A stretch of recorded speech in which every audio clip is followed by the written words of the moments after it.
ছয় দিন পরে নখ খসে যাবে, 9 দিন পরে চুল।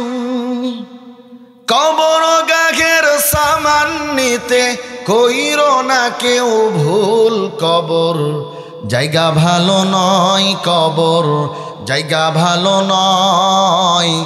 আমল দিয়ে কবর গৃহ সাজিয়ে নিতে হয়। কবর জায়গা ভালো নয়, কবর জায়গা ভালো নয়। আমল দিয়ে কবর গৃহ সাজিয়ে নিতে হয়। 6 দিন পরে নখ খসে যাবে, 9 দিন পরে চুল। কবর গাঘের সামান নিতে কইরো না কেউ ভুল। কবর জায়গা ভালো নয়, কবর জায়গা ভালো নয়। আমল দিয়ে কবর গৃহ সাজিয়ে নিতে হয়। কবর জায়গা ভালো নয়, কবর জায়গা ভালো নয়। আমল দিয়ে কবর গৃহ সাজিয়ে নিতে হয়। 17 দিনে পেট ফেটে শেষ প্রকার খাদ্য হবে। 7 দিন পরে গোশত থাকবে না, কঙ্কাল পরে রবে। 17 দিনে পেট ফেটে শেষ প্রকার খাদ্য হবে। 7 দিন পরে গোশত থাকবে না, কঙ্কাল পরে রবে। 90 দিনে হাড়গুলি সব, 90 দিনে হাড়গুলি সব আলাদা হয়ে রয়। কবর জায়গা ভালো নয়, কবর জায়গা ভালো নয়। আমল দিয়ে কবর গৃহ সাজিয়ে নিতে হয়। কবর জায়গা ভালো নয়, কবর জায়গা ভালো নয়। আমল দিয়ে কবর গৃহ সাজিয়ে নিতে হয়। 6 দিন পরে নখ খসে যাবে, 9 দিন পরে চুল। কবর গাঘের সামান নিতে কইরো না কেউ ভুল। কবর জায়গা ভালো নয়, কবর জায়গা ভালো নয়। আমল দিয়ে কবর গৃহ সাজিয়ে নিতে হয়। কবর জায়গা ভালো নয়, কবর জায়গা ভালো নয়। আমল দিয়ে কবর গৃহ সাজিয়ে নিতে হয়। বলেন মারহাবা। কিন্তু এই ক্ষণস্থায়ী জিন্দিগির জন্য আমি এত ব্যস্ত, সব কিছু রেখে আমাকে চলে যেতে হবে। চিরস্থায়ী যেই জিন্দিগি, ওই জিন্দিগিতে আমার কি হবে? পরকালের যেই ঘর, সেই ঘর সাজানোর জন্য যেই সামানটা দরকার, সেই সামানোর ব্যাপারে আমার কোনো ভ্রুক্ষেপ নাই। কথা বলেন ঠিক কিনা? আছে? কথা বলেন আছে? দুনিয়া থেকে আজ পর্যন্ত কোনো রাজা বাদশা 2 টাকার সম্পদ নিয়ে যেতে পেরেছে? কথা বলেন, যেতে পেরেছে? পারে। অথচ আমাদের সকলকেই দুনিয়া থেকে বিদায় নিয়ে চলে যেতে হবে। ঘোষণাকার? আওয়াজ করে বলেন ঘোষণাকার? মুসলমান ভাইরারে আমার কথাগুলো দিল দিয়া বুঝবেন। আল্লাহ পাক রব্বুল আলামিন বলেন, কুল্লু নাফসিন যায়িকাতুল মাউতি ওয়া ইন্নামা তুওয়াফাউনা উজুরাকুম ইয়াউমাল কিয়ামাহ ফামান যুহজিহা আনিন নারি ওয়া উদখিলাল জান্নাতা ফাকাদ ফাজ ওয়া মাল হায়াতুদ দুনিয়া ইল্লা মাতাউল গুরুর।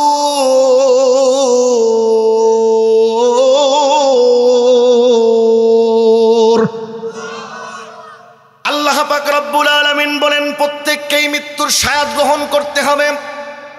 এই পৃথিবীর মধ্যে নানান মতদর্শের মানুষ আমরা বসবাস করি। কেউ মুসলমান, কেউ কাফের, মুশরিক, বেঈমান, আস্তিক, নাস্তিক। কথা বলেন ঠিক কিনা? সব কিছু নিয়ে আমাদের মধ্যে মতানৈক্য আছে, মতভেদ আছে। আল্লাহকে নিয়ে মতভেদ আছে না নাই? আওয়াজ করে বলেন আছে না নাই? আমরা মুসলমান আল্লাহকে এক রব বলে, এক খোদা বলে বিশ্বাস করি, কিন্তু কাফেররা কি আল্লাহকে এক খোদা বলে বিশ্বাস করে? কথা বলেন, খ্রিস্টানেরা করে? করে না? আবার আমাদের সমাজের মধ্যে কিছু নাস্তিক আছে যারা সৃষ্টিকর্তাকেই বিশ্বাস করে না। এ পৃথিবীর মধ্যে যত মতদর্শের মানুষ আছে, আমার মুসলমান বন্ধুগণ, পৃথিবীর সব কিছু নিয়ে মতানৈক্য আছে, দ্বিমত আছে, কিন্তু একটা ব্যাপারে সকলেই একমত, আমাদের সকলকেই একদিন মৃত্যুর স্বাদ গ্রহণ করতে হবে। কথা বলেন ঠিক কিনা? এই পৃথিবী থেকে আমরা সকলেই বিদায় নিয়ে চলে যাব, তবে আমাদের মধ্যে বুদ্ধিমান তো তারা যারা দুনিয়াতে পরকালকে নিয়ে চিন্তা ভাবনা করে, মৃত্যুবরণ করার পরে কবরের জিন্দেগি আমার কেমন হবে এটা নিয়ে যারা চিন্তা ভাবনা করে, এরাই হলো সব থেকে সফল কাম, এরাই হলো সব থেকে বড় বুদ্ধিমান। কথা বলেন ঠিক কিনা? আমার মুসলমান বন্ধুগণ, মৃত্যুবরণ করার পরে আমার পরিবারের সব থেকে আপনজন, আমার কলিজার টুকরা সন্তান, আমার বিবি বাল বাচ্চা, যাদের জন্য আমি দুনিয়াতে সম্পদের পাহাড় গড়েছি, কথা বলেন ঠিক কিনা, রাত দিন একাকার করে যাদের সুখের কথা শান্তির কথা চিন্তা করে আমি কামাই করলাম, সম্পদের পাহাড় গড়লাম, চোখটা বন্ধ করার সঙ্গে সঙ্গে স্বার্থপর দুনিয়া আমাকে আর থাকতে দেবে না। কথা বলেন ঠিক কিনা? সঙ্গে সঙ্গে আমার পরিবারের সব থেকে কাছের মানুষগুলোই আমাকে ওই 3.5 হাত মাটির ঘরে রাখার জন্য তাড়াহুড়ো শুরু করে দিবে। কথা বলেন ঠিক কিনা? এজন্য দুনিয়াতে আপন মানুষ বলতে কিছু নাই, দুনিয়া বড় স্বার্থপর, দুনিয়া কখনো কারোকে জায়গা দেয় না। আমার যুবক ভাইয়েরা, যেই দুনিয়াতে সুখে শান্তিতে থাকার জন্য আমি এত কিছু করতেছি, এই দুনিয়াতে আমরা কেউ থাকতে পারবো না, সকলকে একদিন দুনিয়া থেকে বিদায় নিয়ে চলে যেতে হবে। বরং আমার আসল জীবনের সর্বপ্রথম ঘাঁটি হলো কবর। কথা বলেন ঠিক কিনা? কবরের জিন্দেগি যার সুন্দর হবে তার পরকালটা সুন্দর হবে, আর কবরের জিন্দেগি পরকালের প্রথম ঘাঁটি যার মুসিবতের হবে, যারা খারাপ হয়ে যাবে, পরকালটা তার জন্য বড় মুসিবতের হয়ে যাবে। কথা বলেন ঠিক কিনা? আমার মুসলমান বন্ধুগণ, সেদিন আমাদের কোনো কিছুই কাজে আসবে না। আল্লাহ পাক রব্বুল আলামিন বলেন, ইয়াউমা লা ইয়ানফাউ মালু ওয়ালা বানুন ইল্লা মান আতাল্লাহা বিকলবিন সালিম। জোরে বলেন আল্লাহু আকবার। আল্লাহ পাক রব্বুল আলামিন বলেন, তোমাদের সহায় সম্পদ, তোমাদের সন্তান সন্ততি, দুনিয়ার কোনো কিছুই সেদিন কাজে আসবে না। কবরের সামান নিয়ে যদি কেউ না যায়, তাহলে কবরটা তাদের জন্য বড় কঠিন জায়গা হয়ে যাবে। আল্লাহু আকবার বলেন। মুসলমান বন্ধুগণ, এজন্য হযরতে উসমান রাদিয়াল্লাহু আনহু যখন কবরের পাশ দিয়ে যেতেন, দু চোখের পানি ছেড়ে কান্না করতেন, হাউমাউ করে কান্না করতেন। আল্লাহর নবীর সাহাবী আশারায়ে মুবাশশারা 10 জন সাহাবীকে আল্লাহ তাআলা যেই 10 জন সাহাবীকে জান্নাতের সুসংবাদ দুনিয়া থেকেই দিয়েছেন, এই 10 জন সাহাবীদের মধ্য থেকে অন্যতম হলো হযরতে উসমান গনি রাদিয়াল্লাহু আনহু। মুসলমান বন্ধুগণ, যার ব্যাপারে জান্নাতের সুসংবাদ দুনিয়া থেকেই কমপ্লিট।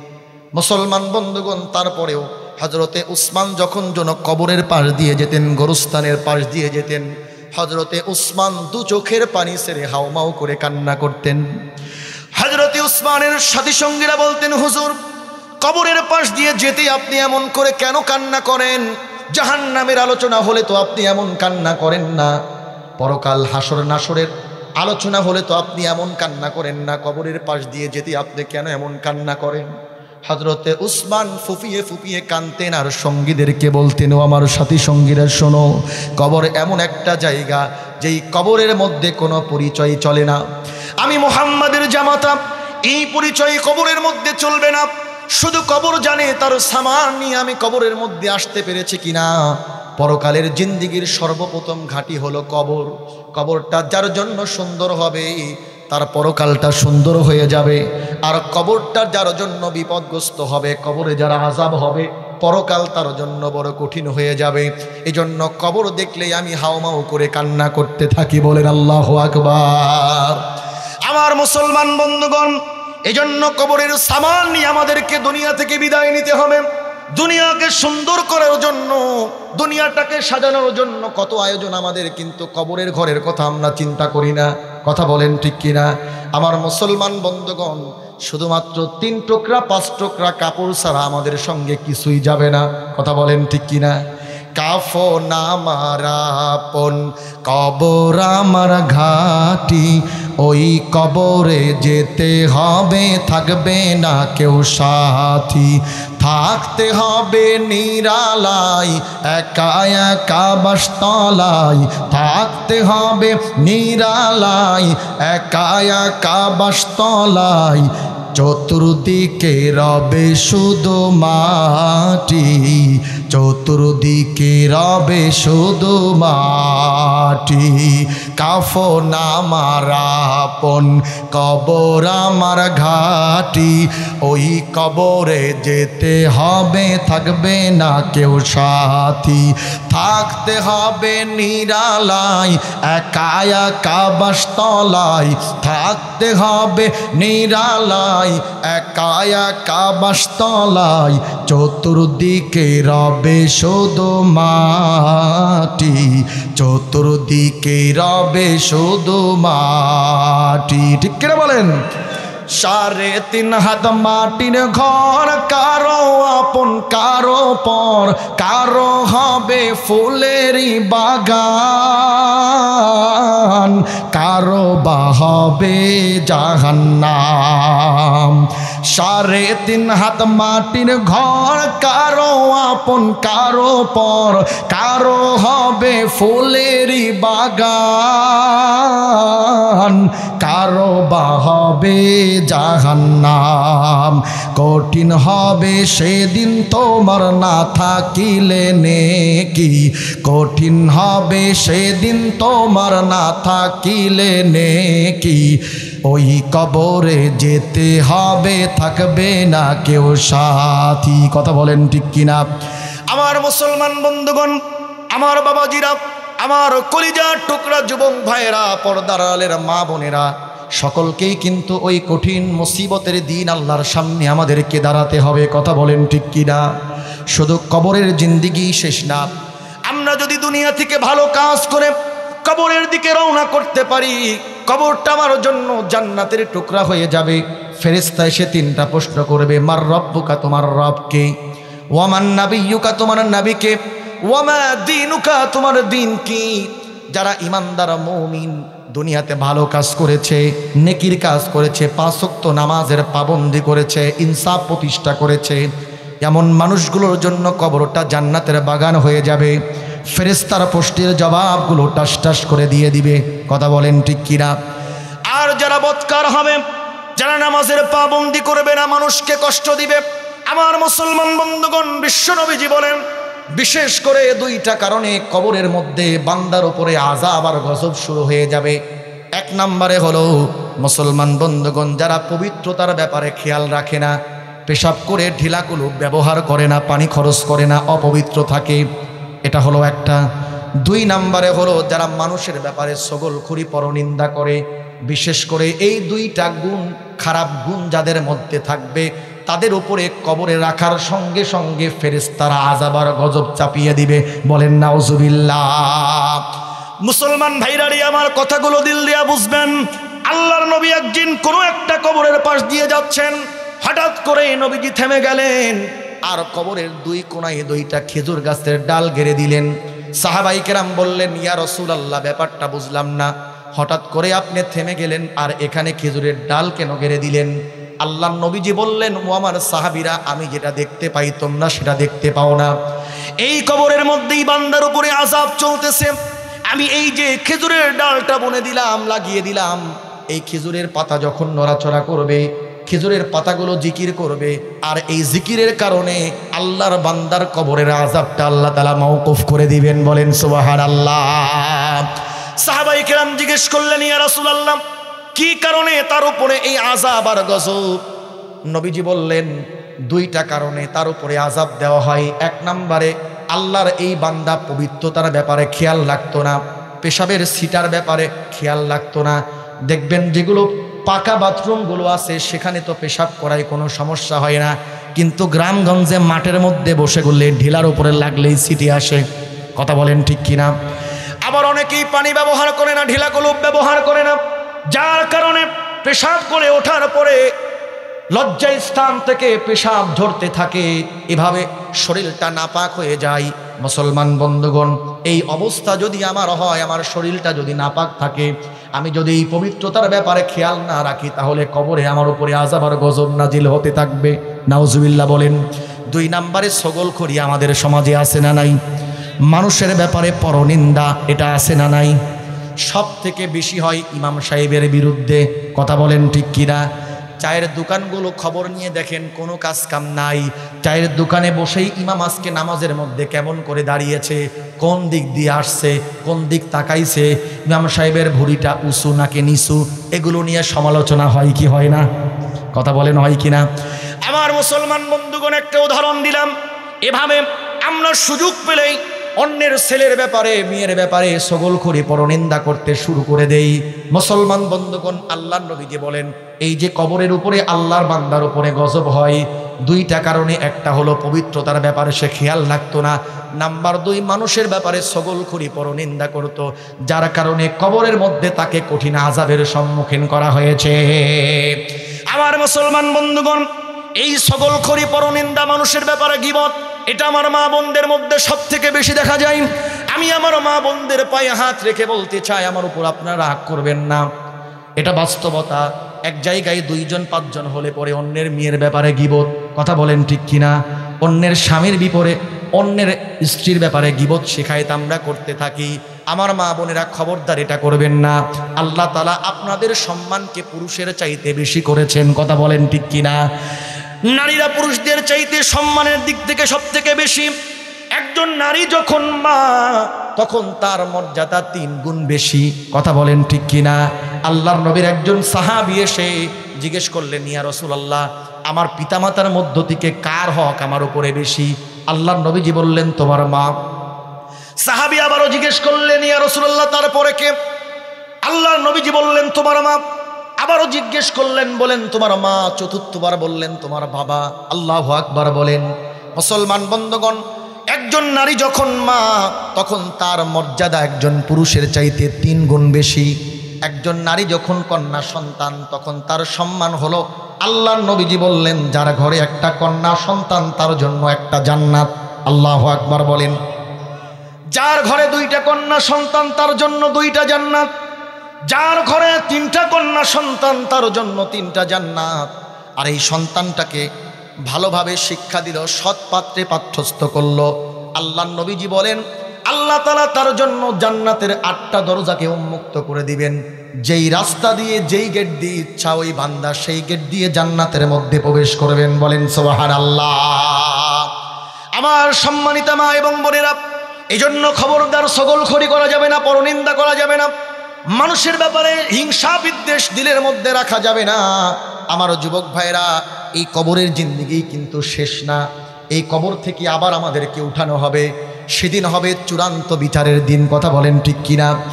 আল্লাহ তাআলা বলেন, মিনহা খলাকনাকুম ওয়া ফিহা নুঈদুকুম ওয়া মিনহা নুখরিজুকুম তারাতান উখরা। আল্লাহ বলেন, বান্দারে, তোমাদেরকে মাটি দিয়ে সৃষ্টি করেছি, আবার মাটির মধ্যেই তোমাদেরকে পাঠাবো, আবার এই মাটি থেকে আমি আল্লাহ উঠাবো।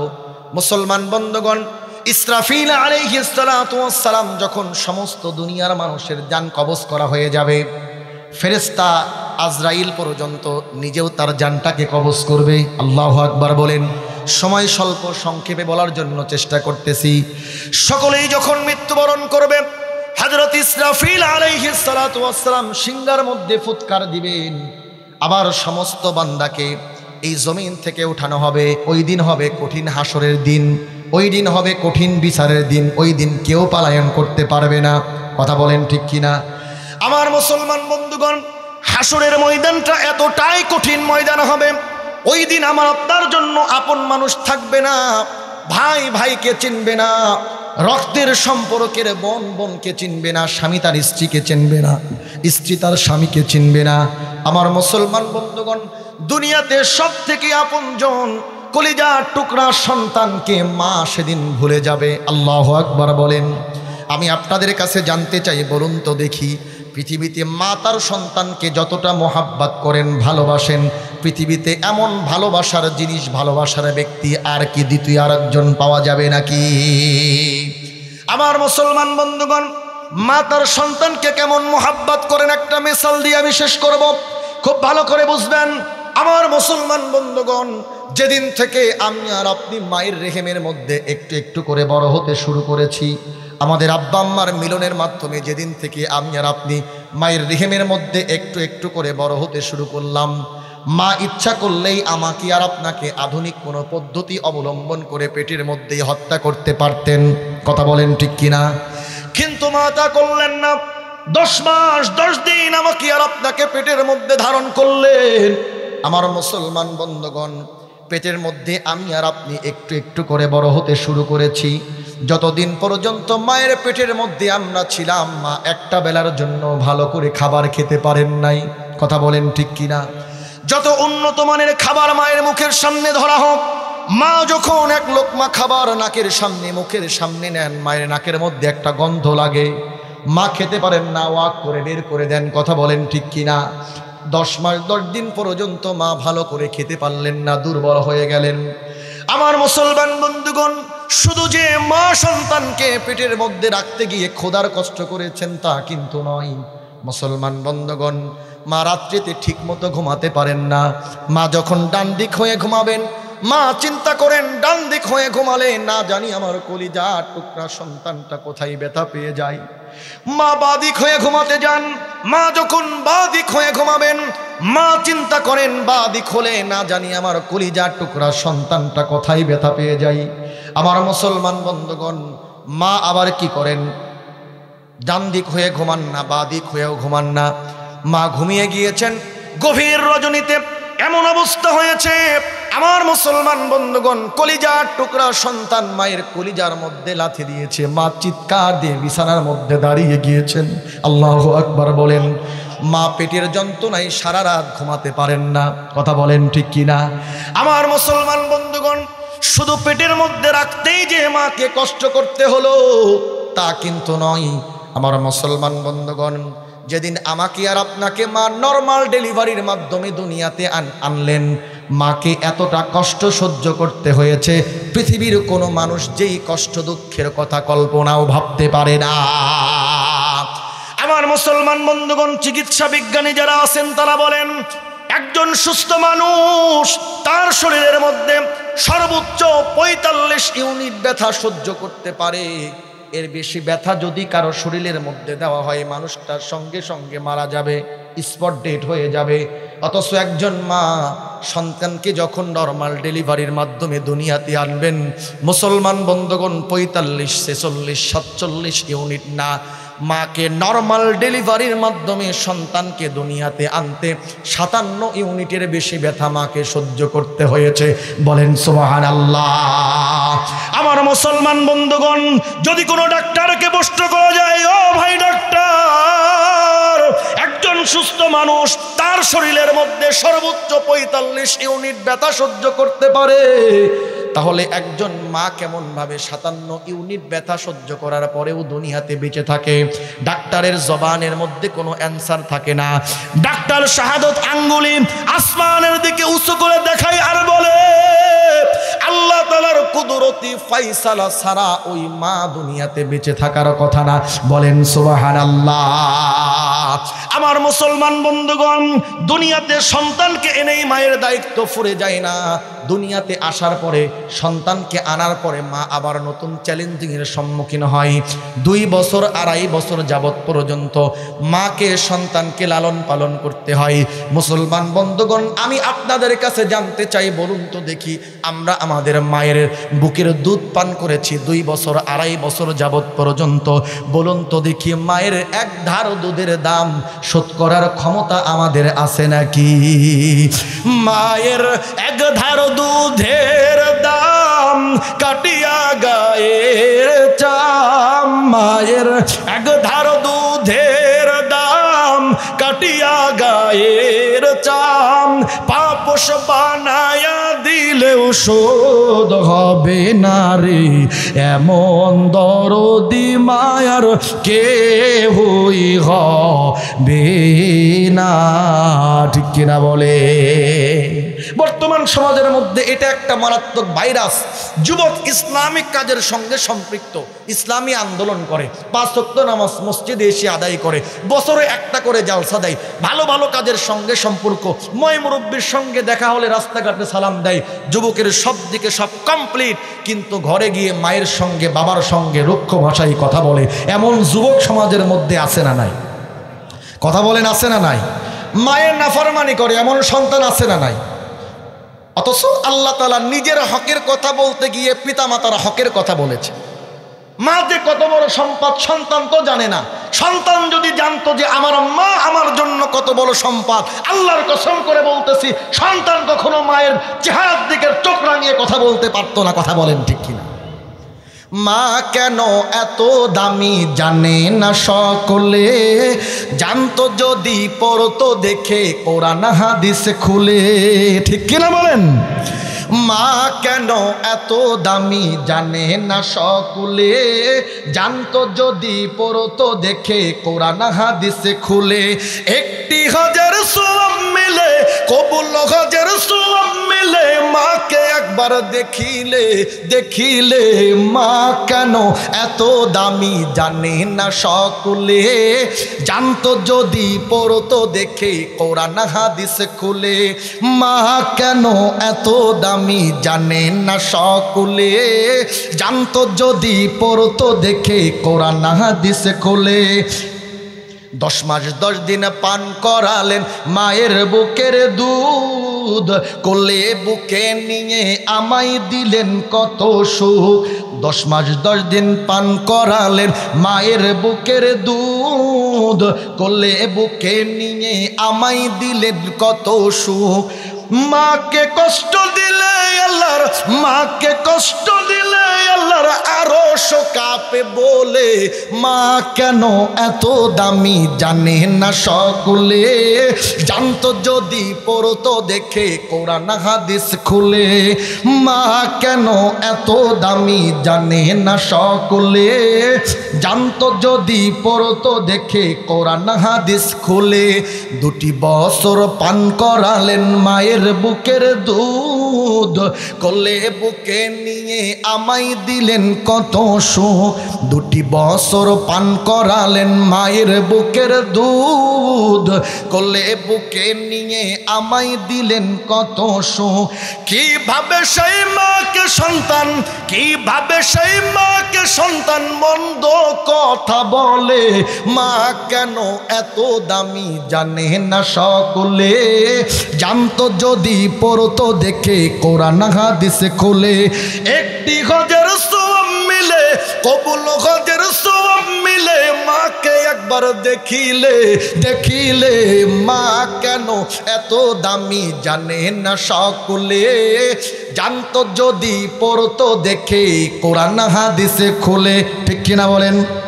আমার মুসলমান বন্ধুগণ খুব ভালো করে বুঝবেন, সময় যেহেতু স্বল্প, গভীর রাত হয়েছে, আমি আমার আলোচনাকে আর দীর্ঘায়িত করব না। খুব ভালো করে বুঝবেন আমার মুসলমান বন্ধুগণ, লক্ষ টাকা খরচ করে আপনি হজ করেছেন, হজ আল্লাহর দরবারে কবুল হবে কি হবে না তার কোনো গ্যারান্টি আছে নাকি?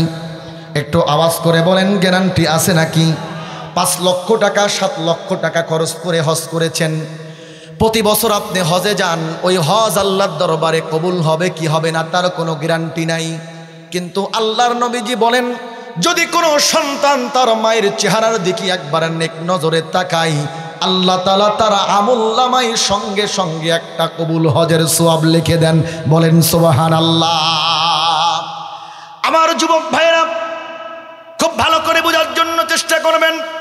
আমি আমার নিজের কথাই বলি, প্রায় রাত্রে মাহফিল শেষ করে বাড়িতে যেতে যেতে রাত 2টা-3টা বেজে যায়। বাড়িতে যাওয়ার পরে দরজার মধ্যে নক করার সঙ্গে সঙ্গে মা জননী দরজাটা খুলে দেয়। মাকে ডেকে বলি, মা এই ঘরের মধ্যে বাড়ির মধ্যেই আমার কত আপনজন আছে, আমার কলিজার টুকরা সন্তান আছে, আমার আদরের স্ত্রী আছে, তারা তো কেউ আমার জন্য একটা দিনও দরজাটা খুললো না। মাগো তুমি কি সারা রাত ঘুমাও না? মা দু চোখের পানি ছেড়ে কান্না করে বুকের মধ্যে জড়িয়ে ধরে বলে, বাবারে, কলিজার টুকরা সন্তান যতক্ষণ পর্যন্ত ঘরের বাহিরে থাকে মা তার চোখটা কখনো মিলতে পারে না। বলেন সুবহানাল্লাহ। আমার মা বলেন, বাবারে, আমি আমার বিছানার সঙ্গে পিঠটা লাগাতে পারি না, বারবার উঠে আসি, যাই নামাজের মধ্যে দাঁড়িয়ে দুহাত তুলি আল্লাহর কাছে দোয়া করি, ওগো আল্লাহ, প্রতিদিন রোড অ্যাক্সিডেন্টের খবর আসে গো আল্লাহ রাব্বুল আলামিন, আমার সন্তানকে তুমি দিনের সৈনিক হিসাবে কবুল করেছ, কোরআনের দাওয়াত নিয়ে দেশের এক প্রান্ত থেকে আর এক প্রান্তে ছুটে বেড়াই গো আল্লাহ রাব্বুল আলামিন। পথের মধ্যে কত বিপদ আপদ গো আল্লাহ, বড় চিন্তা হয়, টেনশন হয় গো আল্লাহ, তুমি আমার কলিজার টুকরা সন্তানটাকে সহি সালামতে আবার আমার কাছে ফিরাইয়া দিও। আমার মুসলমান বন্ধুগণ, দোয়া কবুলের সময় আল্লাহর নবীজি বলেন, শেষ রজনীতে আল্লাহ তাআলা দুনিয়ার আসমানে এসে বান্দাকে ডাকতে থাকেন আর বলেন, বান্দারে, কার কি চাওয়ার আছে বল আমার কাছে। কার রিজিক লাগবে বলে, আমি রিজিক দিয়ে দেব। কার গুনাহ মাফ চাওয়ার আছে আমি আল্লাহর কাছে বল, আমি গুনাহ মাফ করে দেব। কার নেক সন্তান দরকার আমার কাছে চা, আমি তার নেক সন্তান দিয়ে দেব। আল্লাহ তাআলা দুনিয়ার আসমানে এসে বান্দাকে ডাকতে থাকেন আর বলতে থাকেন, আল্লাহর কাছে ভিখারির মতো হাতটা তুলে দোয়া করি, আল্লাহ, আমি আব্দুল মুমিন জিহাদি আজ পর্যন্ত বাইতুল্লাহর মুসাফির হওয়ার সৌভাগ্য হয় নাই গো আল্লাহ রাব্বুল আলামিন, তোমার নবীর রওজা জিয়ারত করার মতো ক্ষমতা আমি আব্দুল মুমিন জিহাদির আজ পর্যন্ত হলো না, কিন্তু যেই কাবাটাকে তুমি ঘরের মধ্যে রেখে দিয়েছো গো আল্লাহ, এই গভীর রজনীতে দোয়া কবুলের সময় গো আল্লাহ তাকায়া দেখো, মা জননীর চেহারার দিকে নেক নজর দিয়েছি গো আল্লাহ রাব্বুল আলামিন, তুমি আমার আমুল্লামায় একটা কবুল হজের সওয়াব লিখে দিও।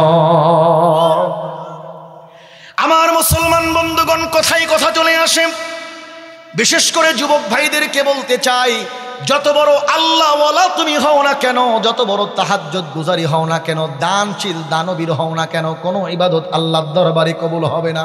তোমার মা যদি তোমার প্রতি নাখোশ থাকে, কথা বলেন ঠিক কিনা, তোমার বাবার দিলের মধ্যে যদি কষ্ট দাও, তোমার ইবাদত কবুল হবে না। কারণ আল্লাহ তাআলা তার ইবাদত কবুলের শর্তই দিয়েছেন পিতামাতার হক আদায় করা, কথা বলেন ঠিক কিনা। আমার মুসলমান বন্ধুগণ, আল্লাহ পাক রব্বুল আলামিন বলেন, ওয়া কাদা রাব্বুকা আল্লা তা'বুদু ইল্লা ইয়্যাহু ওয়া বিল ওয়ালিদাইনি ইহসানা।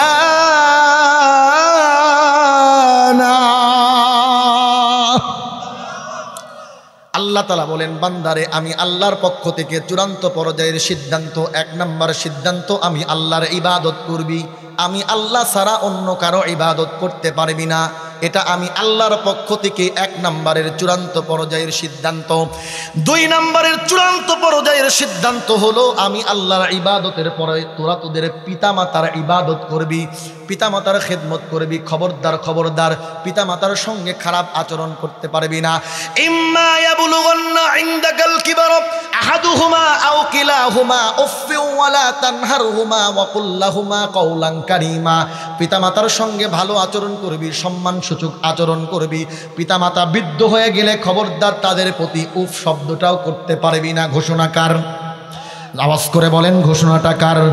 আল্লাহ বলেন, উফফিন ওয়ালা তানহারহুমা, খবরদার খবরদার, পিতামাতার প্রতি বিরক্ত হয়ে উফ শব্দটা পর্যন্ত মুখ দিয়ে উচ্চারণ করতে পারবি না, অথবা এমন আচরণ করতে পারবি না তোর পিতামাতা দিলের মধ্যে কষ্ট পেয়ে জবান দিয়ে উফ শব্দটা উচ্চারণ করে। খবরদার খবরদার, তোর মা তোর বাবা তোর প্রতি আচরণে নাখোশ হয়ে জবান থেকে যদি উফ শব্দটাও উচ্চারণ করে, তোর দুনিয়া আখিরাত উভয় জগৎ আমি আল্লাহ বরবাদ করে দিব। কথা বলেন ঠিক কিনা? কারণ আল্লাহর নবীজি বলেন, আল জান্নাতু তাহতা আকতামিল উম্মাহাত, মায়ের পদতলে হলো সন্তানের জান্নাত। কথা বলেন ঠিক কিনা?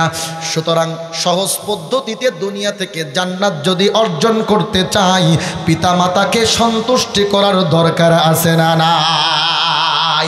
আমার যুবক ভাইরা বলছিলাম, কিয়ামতের ময়দানে আল্লাহ তাআলা বান্দার এমন অবস্থা করবেন, সকলেই ইয়া নাফসি বলতে থাকবে। আপনাদের মনে আছে তো? মনে আছে আপনাদের?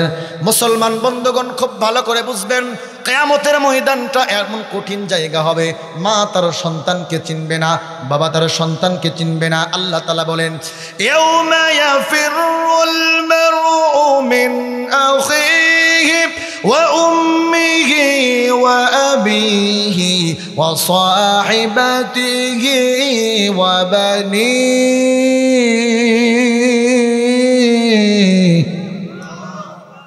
আল্লাহ তাআলা বলেন, রক্তের সম্পর্কের ভাই ভাইকে চিনবে না, জন্মদাতা পিতা তার সন্তানকে চিনবে না, গর্ভধারিণী মা তার সন্তানকে চিনবে না, বন্ধু থাকবে না, স্ত্রী থাকবে না, পাড়া প্রতিবেশী থাকবে না, আপন মানুষ কেউ থাকবে না। ওই দিন সকলেই হবে স্বার্থপর। কথা বলেন ঠিক কিনা? সকলেই বলবে ইয়া নাফসি, হায় আমার কি হবে, আমার কি হবে।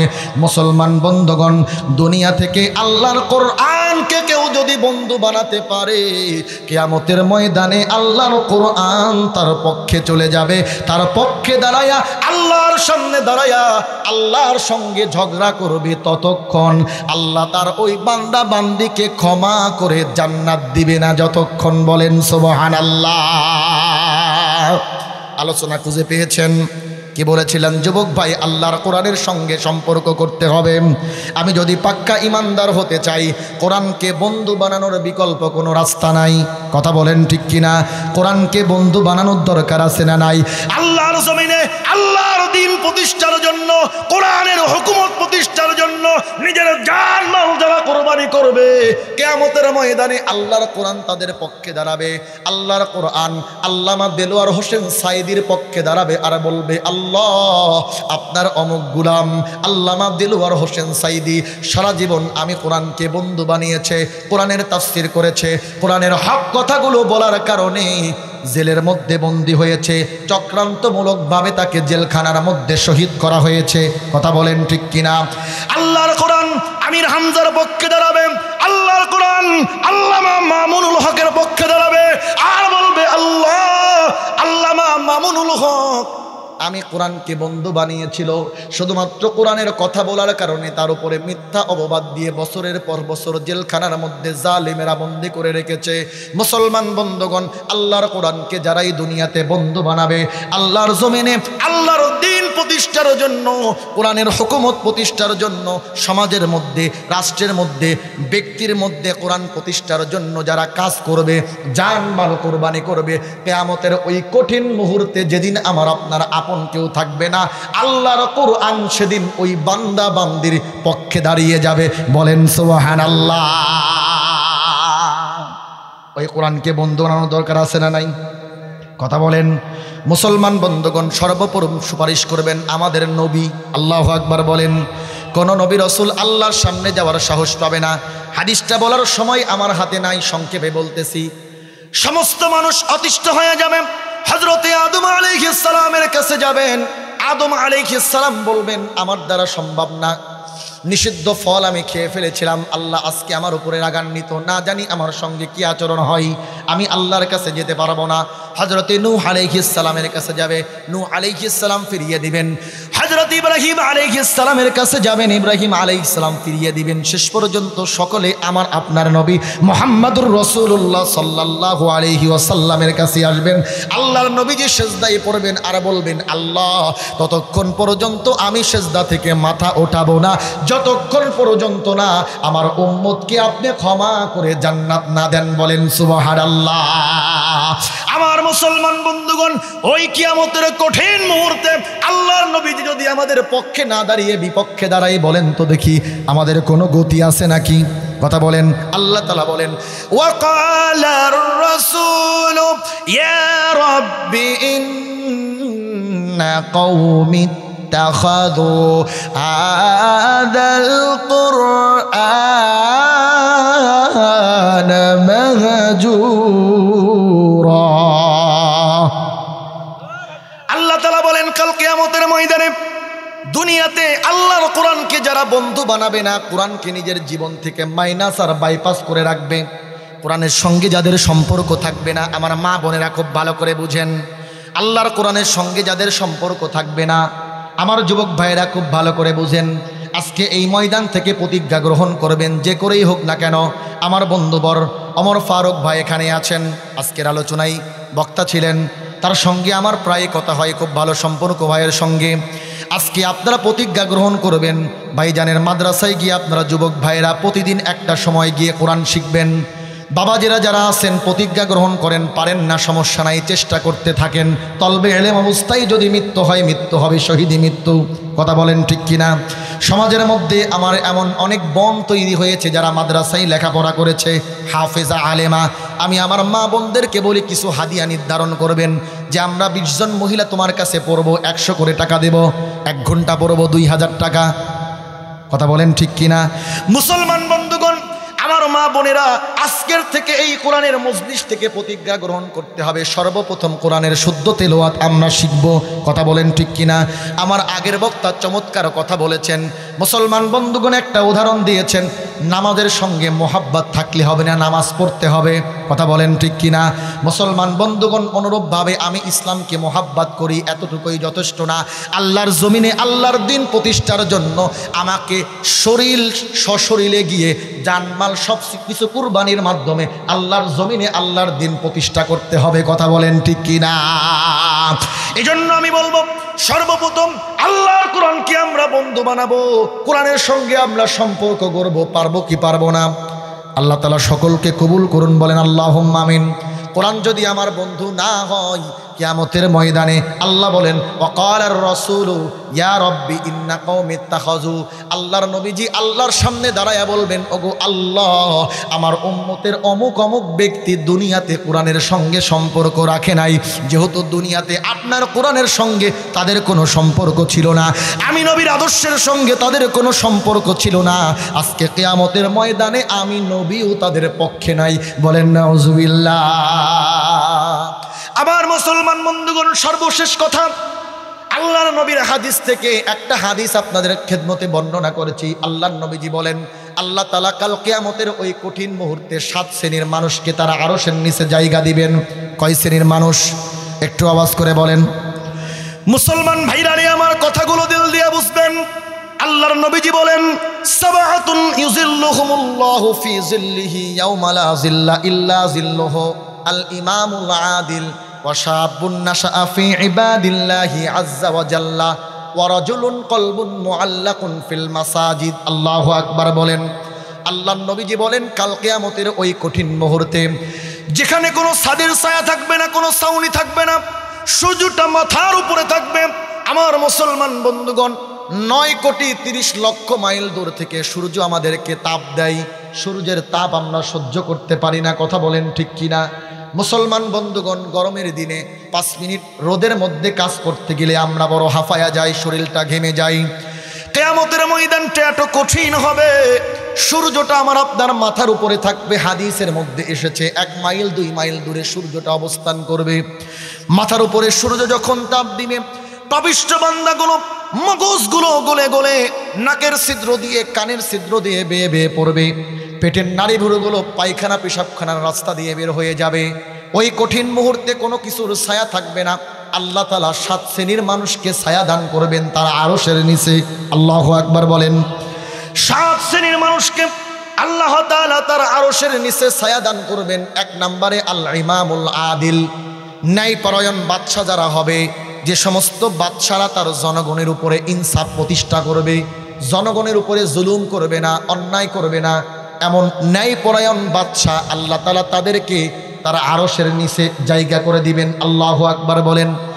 2 নম্বরে ওয়াশাবুন নাশআ ফি ইবাদিল্লাহি আযজা ওয়া জাল্লা, ওই সমস্ত যুবক, যেই যুবকরা তাদের যৌবনকালটাকে দিনের জন্য কুরবানি করেছে, ইসলামের জন্য কুরবানি করেছে, যৌবনকালটাকে মসজিদের সঙ্গে দিলটাকে লাগিয়ে দিয়েছে, ভালো ভালো কাজ করেছে, ওই যুবকদেরকে 2 নম্বরে আল্লাহ তাআলা তার আরশের নিচে ওই কঠিন মুহূর্তে আল্লাহ তাআলা কিয়ামতের দিন জায়গা করে দিবেন। 3 নম্বরে অরাজুলুন কলবুন মুআল্লাকুন ফিল মাসাজিদ, ওই সমস্ত লোকেরা দুনিয়াতে যাদের দিলটা আল্লাহর ঘর মসজিদের সঙ্গে লাগানো থাকবে, আল্লাহ তাআলা তাদেরকে কাল কিয়ামতের ময়দানে তারা আরশের নিচে ছায়া দান করবেন। বলেন সুবহানাল্লাহ।